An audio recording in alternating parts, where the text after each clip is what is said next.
오늘의 정치권 상황 깔끔하게 정리해드립니다. 여당 야당 크로스 최가박과 함께 최가박당.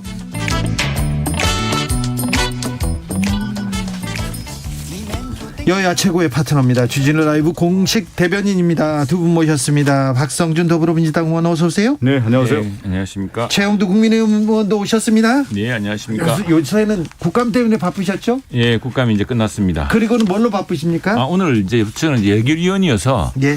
오늘 예산 토론을 했습니다. 애정치에서. 예. 저 여당 의원님도 나오시고 저하고 또 우리 정의당에서 나오신 세 분 의원하고 교수님 두 분, 정부 그다음에 예산 정책처 해가지고 이거 주진우 라이브 가야 된다고 빨리 좀 마치게 해달라고. 네, 잘하셨어요. 저는 다음 주에 그 감사원장 최재 감사원장 후보자 인사청문회가 있거든요. 네. 그 인사청문회 오늘 회의 제가 인사청문위원입니다. 네.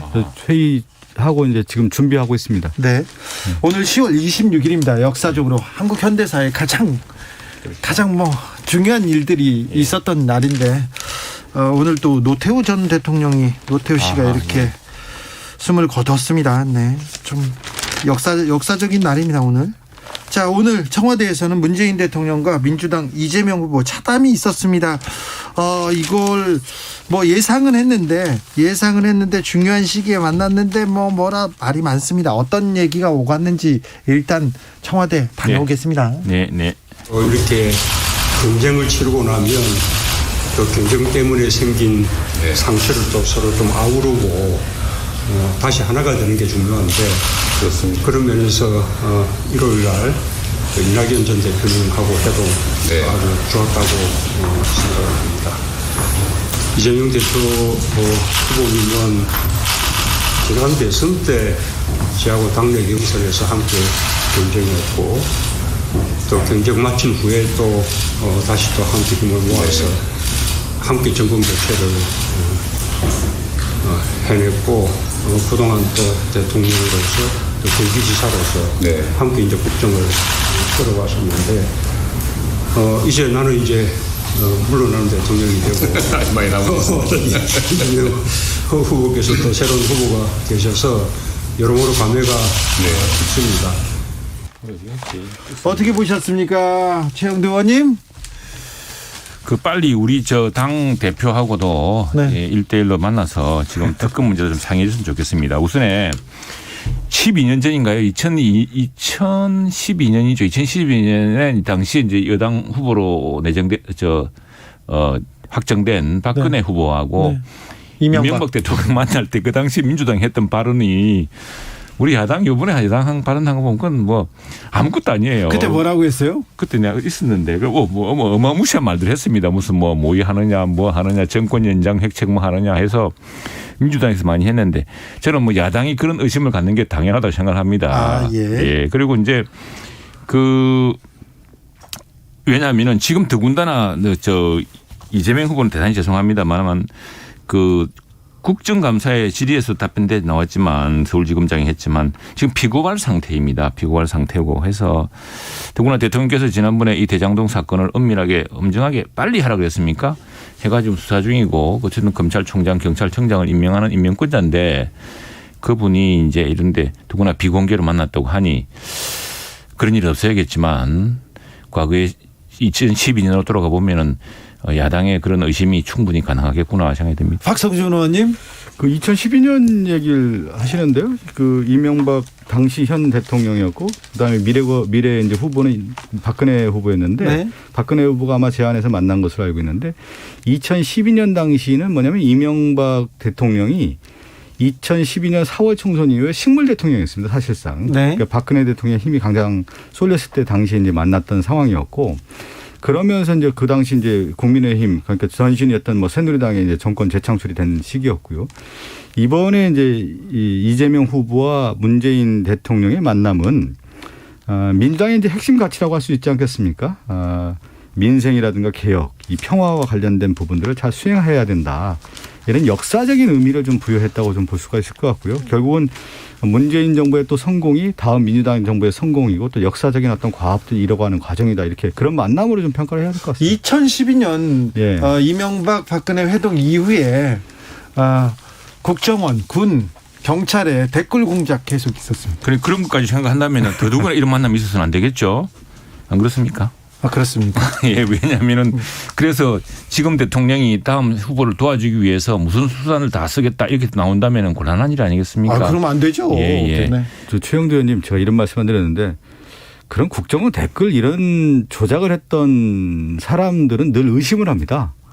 그런 생각을 갖고 있기 때문에 그래서 그런 만남에 대해서 그러는데 민주당의 문재인 대통령 이재명 후보가 자, 지금 그런 민주주의 과장에 대한 것들을 몸소 다 실천했던 분들인데 다시 넘어가겠습니다. 다시 넘어가야 노태우 전 대통령이죠. 대통령을 지낸 노태우 씨가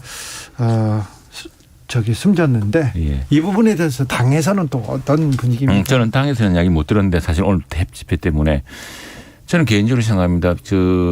어쨌든 직선제위의 첫 대통령이었습니다. 네. 우리 한국 정치사에 특히 야당이 반성해야 될 게 많은데 야권 단일화 실패해가지고 YSDJ 단일화 안 되면서 어부지리로 사실은 됐던 겁니다. 당시 DJ는 DJ대로 계산을 사자필승론 운운했고 YS는 YS대로 참 이 큰 단합력을 못 받으셨고 JP는 뭐 어차피 따로 나갔고 이랬는데 그래서 직선이 대통령이 됐는데 저는 뭐 제 평가보다는 제가 특파원 할 때 돈 오브 더 오프라고 아주 유명한 워싱턴 포스트 그 언론이 있습니다. 한국에 대한 책도 많이 쓰셨죠. 많이 쓰고 또 우리 한국경제연구원의 이사장도 맡기도 하고 그러셨습니다. 했는데 그분이 말씀하시기를 그분의 투 코리아라는 책에도 많이 나와 있습니다. 한국에서 가장 저평가된 대통령이다. 왜냐하면은 북방과 남북 문제. 북방과 남북 문제. 그게 물론 그 당시에 보수 대통령이고 이런 분이 있기 때문에 북한 그리고 러시아, 중국, 남북이 동시에 유엔 가입도 했고 그렇죠. 일단 비핵화 선언도 했고 그런 것들 때문에 상당히 국제적으로는 특별히 그렇습니다. 외교에 대해서는 노태우 전 대통령을 평가하는 기류가 있습니다. 네. 저는 이제 노태우 전 대통령 관련된 것은 크게 몇 가지로 나눠볼 필요가 있을 것 같아요. 뭐냐면 과거에 이제 군사정부, 권위주의 정부에서 이제 민주정부로 넘어가는 시기에 있어서의 노태우 정부가 브릿지 역할을 했다. 다리 역할을 한 정부였다라는 거고요. 그러면서 이제 권위주의를 이제 청산하는 단계에 있었는데 저는 무엇보다도 노태우 전 대통령이 87년도에 대통령 선거할 때 슬로건이 위대한 보통 사람의 시대였거든요. 그 당시에는 권력이라고 하는 부분에서 어떤 압제라고 할까요? 제압하고 군림하는 형태였다고 하면 이제 군림했었죠. 그러니까 군림했다고 하면 이제 노태우 시대는 보통 사람의 시대가 열려야 된다라는 차원에서 큰 문을 열었다는 의미를 좀 부여할 수 있을 것 같고요. 크게 이제 대외 정책에서는 지금 뭐 최영도 의원님이 얘기했잖아요. 이제 북방 정책이라고 하는 부분에 있어서 실제 물꼬를 텄고 그 다음에 이제 90년대 들어서서 소련도 그렇고 개방 개혁 정책이 이루어지지 않습니까? 그런 전 세계적 기류에 잘 대응을 했다라는 의미가 있고 국내 정책을 좀 하나 살펴볼 필요가 있을 것 같아요. 저는 매우 중요한 건데 6공화국이 들어섰지만 노태우 대통령과 전두환 대통령이 같은 육사 동기고 친구 아니었습니까? 그런데 550이라고 하는 아주 실제 역사적인 어떤 문제가 많았던 정부에 대한 청산이라고 하는 절차를 실제 노태우 대통령이 했다. 그래서 역사 한 매듭을 지었다라는 거고 그 노태우 전 대통령은 전두환 대통령의 그 치적이 실제 문제가 많다라는 것을 규정한 겁니다. 역사적으로 사실 50 청산을 하면서. 그것도 의미가 그런데 있죠. 다시 지금 야당의 윤석열 후보가 50에 대한 부분을 칭찬하는 의미까지 갔다라고 하는 것은 이 노태우 대통령이 오늘 돌아가셨기 때문에 제가 얘기하는 건데 역사의 의식, 인식, 역사관을 우리가 어떻게 가져야 되는지 그 부분을 좀 살폈으면 좋겠다는 말씀으로 제가 매듭을 짓겠습니다. 자, 윤석열 후보의 전두환 옹호 발언 이거 당내에서도 좀 영향을 미칩니까? 그 부분에 대해서는 어쨌거나 뭐 부적절하고 굉장히 부적절한 비유였다. 본인도 사과하고 했지만 이준석 당대표가 그런 이야기를 했습니다. 굉장히 부적절했지만 그러나 이것은 광주 5.18 정신을 훼손했던 과거 일부의 아주 심각한 잘못된 행동하고는 좀 다른 맥락이다. 뭐냐면은 뭐 권한 위임의 사례를 하다가 잘못된 이야기를 한 것인데 뭐 그건 굉장히 잘못된 발언이죠. 정치적인 어떤 미숙함을 드러낸 발언이기도 한데 우리 당은 그렇습니다. 지금 당에 가보면 당대표실에 이준석 대표 이야기했지만 전두환 노태우 사진은 없습니다. 여기 신한국당 김영삼의 정당은 우리 노태우 대통령도 선거가 있다고 하셨지만 두 분이 다 전노 두 사람 다 모두 12.12 5.18에 관련됐다는 것 이유 때문에 역사적으로 처단하던 정당입니다. 그리고 5.18 특별법을 제정했고 광주에 이제 그 국립묘지를 만들었고 했던 것이기 때문에 우리 정당의 입장은 확실한 것이고 그래서 이 두 대통령이 쿠데타라는 방식으로 사람을 살상해 가면서 권력을 잡았고 권력을 유지했던 것에 대해서는 일체 용서할 수 없다. 그건 우리 정당이 절대로 용서할 수 없고 이어받을 수 없는 대목이다라고 선언했기 때문에 그렇게 선언하고 그렇게 노력해서 전두환 노태우와의 단절을 이렇게 꿈꿨는데 윤석열 후보가 또 윤 후보가 근데 또 윤 후보 역사 인식도 우리가 별다른 의심하지 않는데 뭐냐면은 대학 때 그 5.18 나기 전이죠. 12.12 사건으로만 무기징역을 이제 선고했던 예비 법조인이었습니다. 네. 지금 이제 노태우 대통령 이제 그 별세 소식과 함께 제가 얘기를 하는 건데요. 윤석열 후보의 그것은 뭐냐면 노태우 전 대통령도 제가 얘기한 것처럼 북방 정책이라든가 오공청산이라든가 위대한 보통 사람의 시대라는 것처럼 미래의 물길로 나가고자 하는 어떤 역사 의식이 있었던 대통령이었습니다. 그렇지만 윤석열 후보는 보면은 과거에 회귀하는 과거의 물결로 돌아가는 모습이어서 제가 그걸 지적한 겁니다. 최가박당 6시에 두 분과 다시 돌아오겠습니다.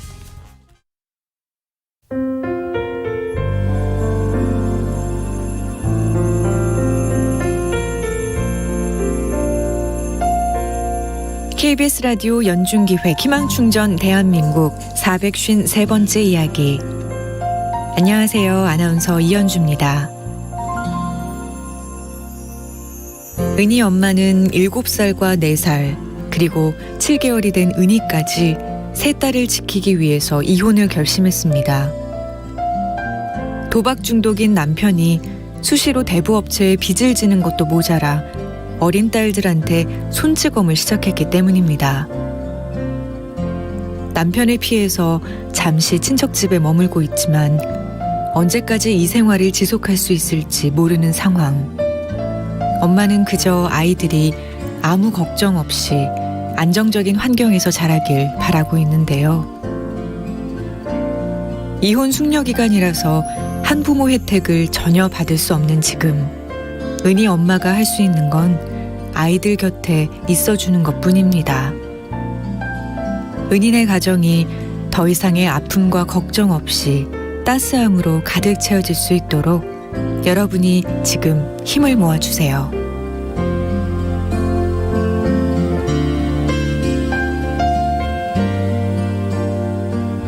여러분의 따뜻한 손길이 희망의 빛이 됩니다. ARS 060-700-1580 060-700-1580 한 통화 3,000원으로 희망을 선물해 주세요. KBS 라디오 연중기획 희망충전 대한민국은 초록우산 어린이재단, 인탑스 주식회사 그리고 청취자 여러분과 함께합니다. ARS 060-700-1580 한 통화 3,000원입니다.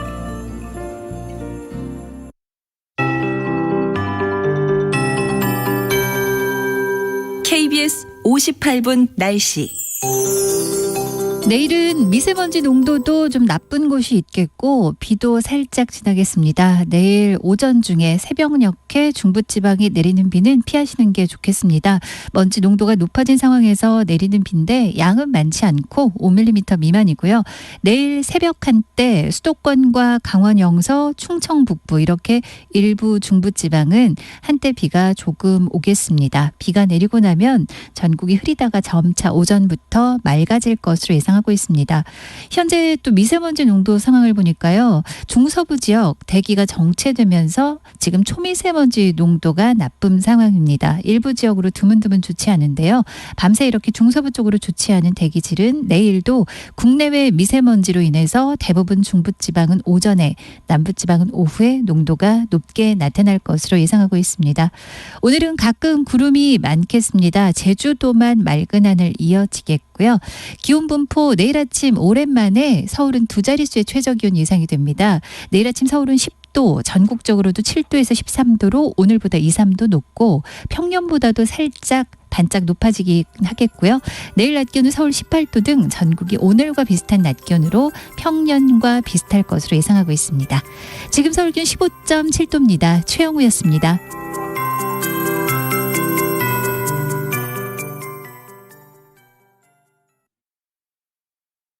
정성을 다하는 국민의 방송 KBS가 6시를 알려드립니다. AM 711kHz, FM 97.3MHz, KBS 1라디오입니다. HLKA.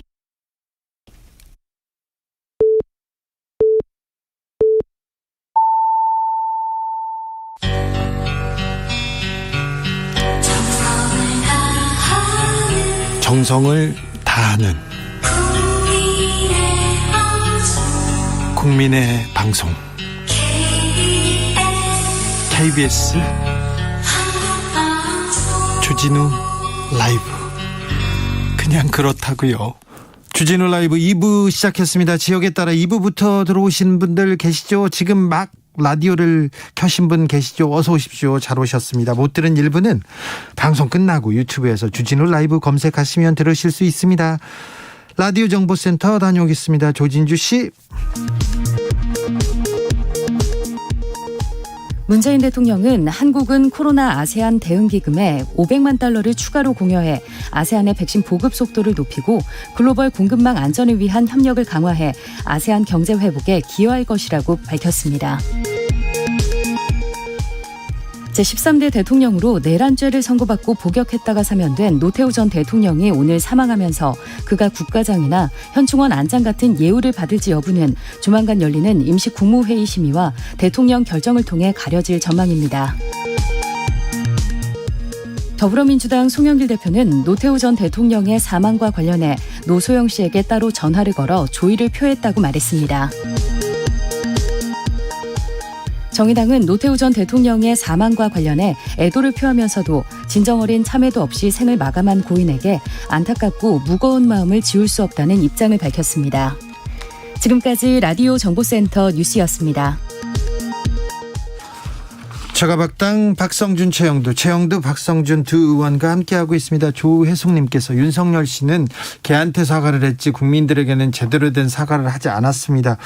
이거 사과 문제는 좀 빨리 끝내고 넘어가야 될 텐데요. 이제 넘어가겠죠? 예. 그리고 이제 무엇보다도 일단 경선이 TV 토론이 끝난다 그랬습니까? 그러면 이제 다시 한 번 더 광주를 찾아서 그분 사과도 하고 또 그 전에 또 국민들에 대한 또 진지한 또 목소리도 또 내겠죠. 그럴까요? 네. 홍준표 후보와 윤석열 후보 이게 부인 얘기 나옵니다. 개 사과 사진 논란이 있고 막 하면 지각시는 안 나오고 계속 얘기 나오는데 이게 거의 막말 배틀까지 갔어요. 이 부분은 조금. 그래서 제가 지난 일요일 날 이런 식의 분위기는 굉장히 위험해서 이제 4강 후보들한테 제가 뭐 특정하지는 않고 네. 정말 곤란하다. 이 레드라인 넘어서고 있다 지금. 네. 그랬더니 상당히 많은 의원들이 지금 동조를 해서 네. 이 문제를 정말 같이 좀 이야기를 하자. 그러니까 집안 싸움도요. 네. 그때부터 너네 집안이 이렇게 들어가 버리면 부부 싸움도 그때부터 파탄나는 겁니다. 아, 그렇죠. 예. 그리고 또 하나 저는 우리 지지자들한테 우리 당의 후보들한테 당부하고 우리 의원들이 다 공감하는 부분이 뭐냐면은 후보들은 승복합니다. 승복할 수밖에 없어요. 경선 끝나고 나면은. 그런데 각자 후보들을 지지하던 그 지지자들의 마음은 다친 마음, 그렇죠. 자존심이 걸렸거든요. 네. 우리가 정치적 지지 행위라는 게 그게 간단한 게 아닙니다. 그런데 그걸 끌어안을 노력을 해야 되는데 그래서 저는 이것은 이번 선거는 뭐 오징어 게임이 세계적 지금 큰 유행입니다만 포용성 게임이다. 누가 더 포용성을 보내주느냐, 누가 더 통합 능력을 보여주느냐의 게임이다. 그래서 후보들이 이런 행위를 일체 중지하라고 제가 촉구를 했습니다. 경선 과정에 이제 여러 후보들이 여러 이제 이슈를 제기하게 되는 것이 당연한 건데요. 네. 근데 이 그 이슈 자체가 어떤 거냐면 능력을 가지고 이 나라를 어떻게 가겠다라고 하는 정책 방향을 제시하다 보면은 실제 가족 얘기를 거의 건들지를 않아요. 그런데 그렇죠. 이게 뭐냐면 그걸 대한 능력이 지금 국민의 후보가 없다 보니까 뭐를 하게 됐냐면 개인의 후보에 뿐만 아니라 개인의 가정까지 가게 되는 겁니다. 그래서 부인까지 지금 정치 전선으로 끌어들이는 건데 우리나라 역대 경선에서 부인까지 이렇게 가져온 경우는 지금 거의 유일하지 않을까 싶어요. 그래서 지금 제가 개인적으로 볼 때 국민의힘은 처음부터 단추가 잘못 껴진 게 아닌가. 그러니까 후보의 정책 검증 능력이라든가 무엇을 할 것인가에 대한 부분이 아니고 개인과 관련된 문제에 너무 천착하다 보니까 이런 문제가 나온 것 같다는 생각이 듭니다. 네. 원희룡 후보의 부인도 뭐 빠지지 않습니다. 정신과 전문의인데 소시오패스 발언을 해가지고 논란의 주인공이 되기도 했습니다. 이 부분은 어떻게 보셨어요, 최영도 의원님? 그 상당히 참 난감한 대목인데 그래서 대한신경정신의학회가 구두 경고를 줬습니다. 네. 구두 경고 줬다고 합니다. 근데 네. 오늘 그 문화일보에 노한규 전 대한의사협회장이 네. 아주 이 문제에 대해서 좀 심청적인 글을 하나 썼네요 보니까. 근데 노한규 그건 뭐 안 됩니까? 협회장 얘기는 좀 걸러 들어야 됩니다. 저분 거의 정치인이세요. 아니 이게 지금 왜 대한신경의학 정신의학회가 구두경고를 줬느냐 하면은 미국에서 이런 사례가 있었답니다. 미국에서 예. 골드워터라는 민주당 대선 후보가 있었는데 네. 거기에 누가 의사 한 사람이 그 공화당 후보에 대해서 정신 상태가 대통령을 수행하기 적합한지에 대해서 정신과 의사 설문조사를 해가지고 네. 이 때문에 이제 골드워터사가 대통령 후보가 그 잡지사를 상대로 명예훼손 소송을 제기한 게 있어서 이제 그래가지고 이 골드워터 룰이라 그래서 네. 진료하지 않은 환자에 대해서 말하면 안 된다는 게 생겼는데 또 하나 또 다른 게 있었대요. 정신과 의사가 지켜야 할 의무는 또 이런 게 때문에 경고 의무라는 게 또 있답니다. 네. 이게 이제 1969년에 미국의 포다르라는 대학생이 자신과 잠시 사귀었던 타라소프라는 여대생을 살해할 계획을 가지고 심리 상담을 틀어놨는데 이 심리 상담사가 이 계약의 의무 때문에 이제 안 했지 않습니까? 그런데 네. 아니 그 골드워터 이런 걸 떠나서 최영도 의원님. 그래서 아니 그래서 제가 하나만 사실은 지적을 할게요. 그래서 지금 이분은 의료윤리하고 다음에 이제 의료 전문가로서 이 말하자면 경고의 의무라고 할 거나 이런 것들도 함께 고려해봐야 할 사안이 아닌가. 선거라는 것이 지금 공개성 투명성에 대해서 다 이루어지지 않습니까? 그리고 국민들의 집단지성이라고 하는 것이 다 발휘되고 후보의 행동 하나하나를 모든 TV나 유튜브를 통해 다 알게 되고 그러면서 국민의 눈과 귀를 통해서 검증을 하는 것이지 오히려 그게 더 정확한 것이죠. 집단 지성이 개인의 네. 어떤 의견보다. 그래서 선거라는 과정에서 후보가 모든 자기의 일정이라든가 자기의 생각이라든가 행동을 다 공개하는 거 아니겠습니까? 거기서 국민의 선택을 받는 것이 정치인데 한 개인적인 어떤 의사의 견해를 가지고 이것을 얘기한다는 것 자체가 문제가 많은 거죠. 그러니까 이제 이거 있는 것 같아요. 오늘 원희룡 후보도 그래서 페이스북에 어제 그런 말을 내놨는데 하나의 쟁점을 놓고 공적 인용력과 사적 인용력의 두 개의 직업 윤리가 대치되고 있다. 아까 골드워터를 하고 무슨 경고 의무 같은 게 있죠. 그래서 이 기준은 명확하다. 대통령 후보의 정신건강을 저는 명백하게 공적 영역으로 본다라고 원 후보가 선언을 했어요. 그래서 근데 이 책임과 이 비판도 다 이제 원 후보가 지는 것이죠. 지는 것이고 그래서 이 문제에 대해서는 이제 뭐 국민들이 판단해도 있겠죠. 그리고 또 하나의 문제는 사실은 이런 논란이 왜 나왔냐 하면은 우리는 좀 지도자가 좀 이렇게 위험하죠. 우리 대통령이 얼마나 권한이 셉니까. 근데 그 지도자가 어느 지도자가 특정한 후보를 이야기하는 게 아니고 아니 포악하다거나 또는 굉장히 뭐 이렇게 그 전력초에 심하다가 이렇게 하고는 그 위험할 수가 있거든요. 원희룡 후보님도 국회의원을 하셨고 제주지사까지 했잖아요. 그러면 다 그 지역민들 시민 유권자들이 다 검증한 거 아니겠습니까? 그리고 대선 후보들 같은 경우도 국회의원이 됐든 아니면 단체장이 됐든 이런 검증을 다 겪어서 이 후보가 나라 일을 할 수 있는지 없는지 국민의 눈높이에서 그걸 평가를 하는 것이지 한 개인의 전문가 의견으로 그걸 평가할 수 있는 것은 아니죠. 네. 원희룡 후보는 전혀 문제될 거 없다는 입장이었고요. 대한신경정신의학회에서 구두 경고를 받았다는 것도 허위라고 이렇게 주장하셨습니다. 그런데 아무튼 구두 경고를 받았다는 그 기사가 나오긴 했습니다. 8855님께서 정말 국민의 한 사람으로서 답답하기 그지없습니다. 대통령 후보를 뽑는 건지 범죄자를 잡는 건지 모르겠습니다. 비전을 말하는 후보는 없고 만신창이 판만 보이니 차라리 무식한 제가 대통령을 하는 게 이런 얘기도 하는데 이재명을 잡는 건 원희룡뿐이다 이렇게 얘기하더라고요. 윤석열, 홍준표는 안 되고 이재명 캠프에서는 어떻게 반응할까요? 일타강사로 뜯죠. 아니, 사실은.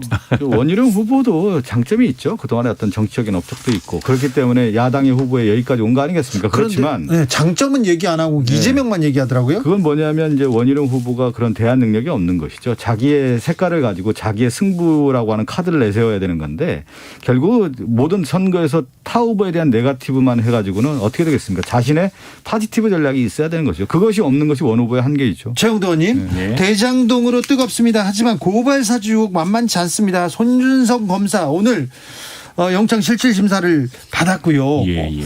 고발 사주 의혹 급히 달려가는 것 같습니다. 이게 사실 사주는 손준성 검사의 영장실질 검사 이제 이 심사가 네. 굉장히 중요하겠죠. 오늘 그렇죠. 아직 안 나왔죠. 네. 결과가. 오늘 밤 늦게나 내일 새벽에 나옵니다. 체포영장을 청구를 했는데 체포영장이 기각이 됐습니다.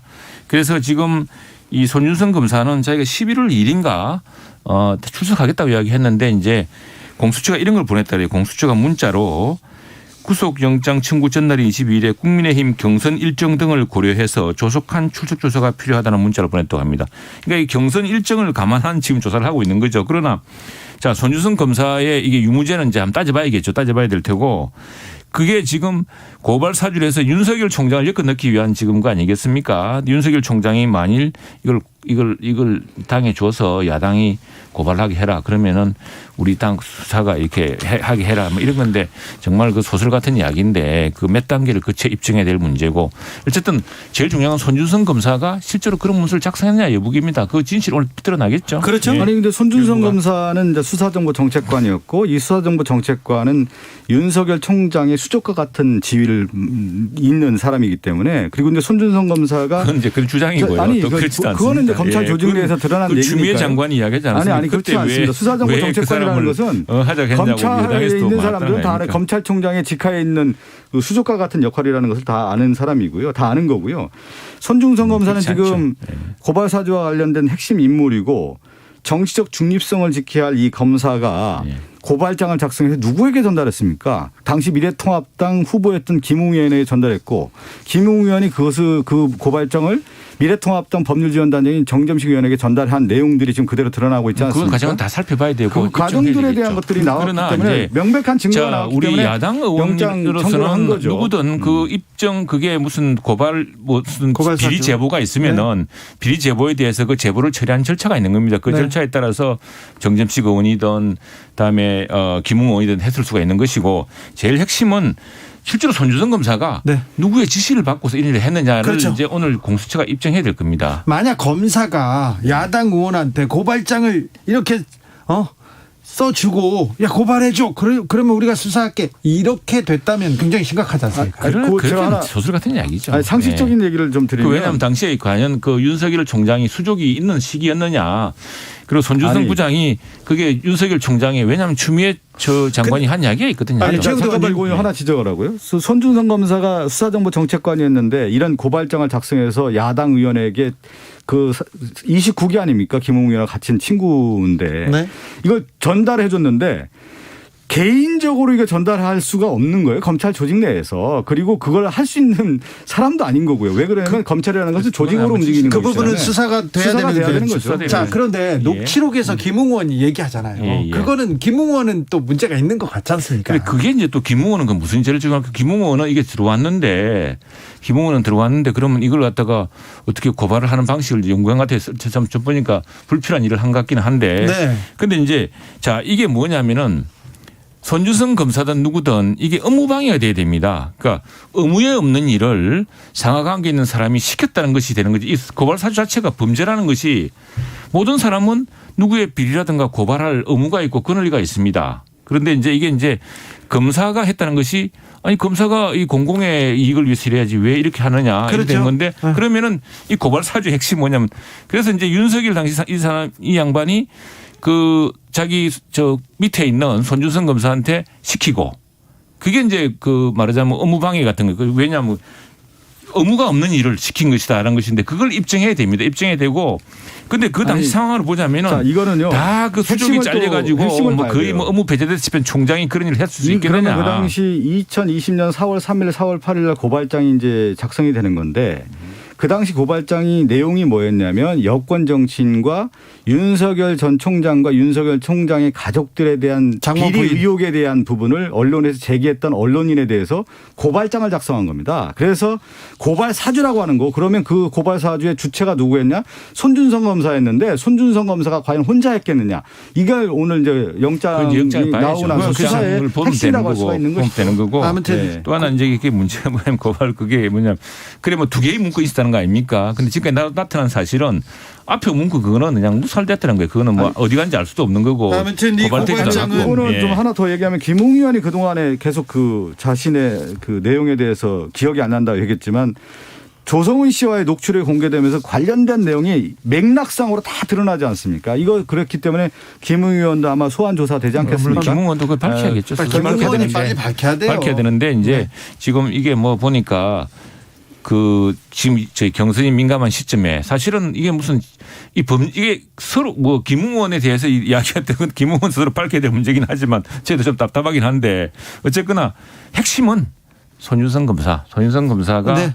과연 뭐 어떤 경위로 이걸 식기를 작성했는지 아니, 핵심은 누굴 시켰는지. 손준성 검사와 김웅 의원 거기에 따른 미래통합당과 관련된 연결을 파악하는 것이죠. 근데 그 네. 민주당에 네. 만일 이런 제보가 그게 이런 어떤 비리 제보가 들어오고 했으면 민주당은 그냥 안 넘어갑니까? 그건 난 비리 제보 절차는 그건 뭐 어쩔 수 없는 건데. 그런데 과연 이걸 굉장히 누가 위험한 만들었냐? 발상인 것이 지금 네. 그렇게 얘기하는 게 위험한 게 이 문제에 대해서 검찰에서 고발장을 작성했다라는 것이 굉장히 큰 문제인 겁니다. 이게 그래서 아니 헌법의 고발장이 문제- 작성됐는지를 따져봐야지. 아니, 지금 근데 의혹이죠. 의혹. 자, 만약에 검사가 고발장을 만들거나 관여했다면 그건 문제잖아요. 검사가 네. 누가 그걸 시키고 누가 그렇죠. 했느냐. 누가 아니 이게 만든 있죠. 것 자체도 문제인 것이죠. 아, 글쎄요. 뭐 그거야 뭐 아무튼 예, 자기 의무에 없는 일을 자기가 했느냐. 그럼 자기 스스로 했느냐. 그 당시는 또 총선 전했기 때문에 총선 제일 관련된 그걸 선거에 떠나서 개입 사건도 여기서 되고. 정리하겠습니다. 큰 소설이에요 이게. 네, 두 분이. 네. 윤석열은 그 당시 힘도 없는 아무튼 사람이었어요. 김웅 의원의 말에 의하면 공공의 이익이 아니라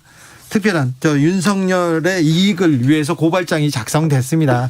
어쨌든 국민의힘에서는 처음에는 메시지가 조작됐다고 했는데 메시지가 조작되지 않았다고 드러났고요. 그렇죠. 녹취록을 통해서 김웅 의원이 이 고발 사주에 깊숙이 관여했다는 걸 본인이 자인하고 있습니다. 아무튼 빨리 공수처에서 수사를 해야 되고 김웅 의원도 빨리 공수처 수사에 협조해서 진실을 밝히면 되겠죠. 최영두 의원님.